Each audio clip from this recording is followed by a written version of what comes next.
And we are joined this morning here at the Staples Center by the Reverend Jesse Jackson. You spent time with this family. Have they had even a minute to mourn? No, not very much. The good news is they're a strong and a big family and very religious-centered. The grand matriarch of the family, Catherine Jackson, for example, I rushed out to see them on Friday morning just after Michael's sudden transition. And Mrs. Jackson was speaking through her tears. I've lost my son. I've lost my baby. Michael was a good boy. They chopped together, she said, and he trusted her so much. That's why he named his baby Catherine. That's why he bequeathed his will to her.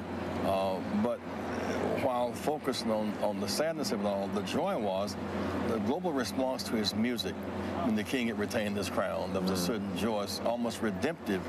But then, they didn't hear from the doctor. And the coroner didn't hear from the doctor, and he didn't sign the death certificate.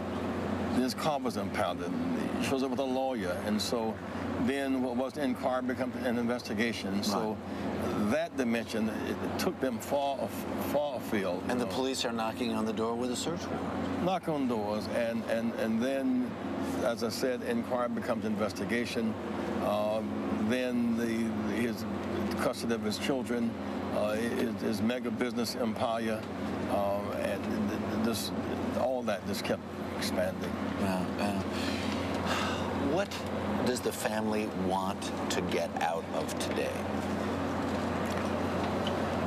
At one level, to get this part over, because there's so much to be done. I mean, the people's response to Michael must be gratifying, given the hits he took the last 10 years.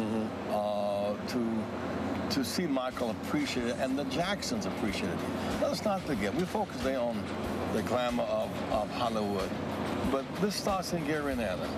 I mean, how unlikely, a family, 11 people in 4 rooms. The boys and their parents in one bedroom, the girls on the couch in the other bedroom. Yet out of that comes a praying mother who was a seamstress who made Michael's in all of their uniforms.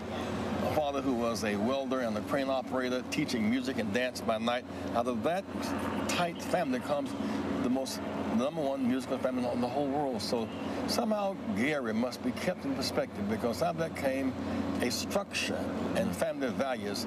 And I think that's all of us cannot be Michael Jackson.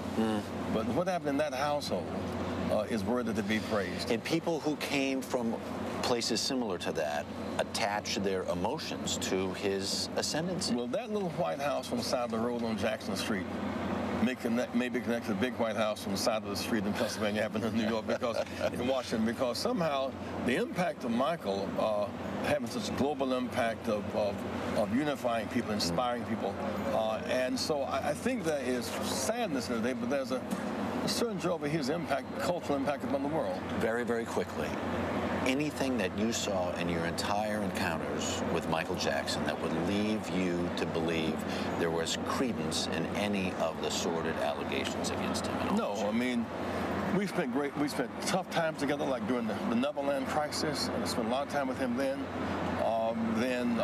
As he restructured his business, we spent a lot of private time together. And I saw him as strong in his business vision as on the stage. A lot of the stuff that's out, I missed that. I'm glad I did, because I found in Michael a good mind, lots of joy, and I'll remember him for his music and for his joy. Reverend Jackson, thank you. Good to see you.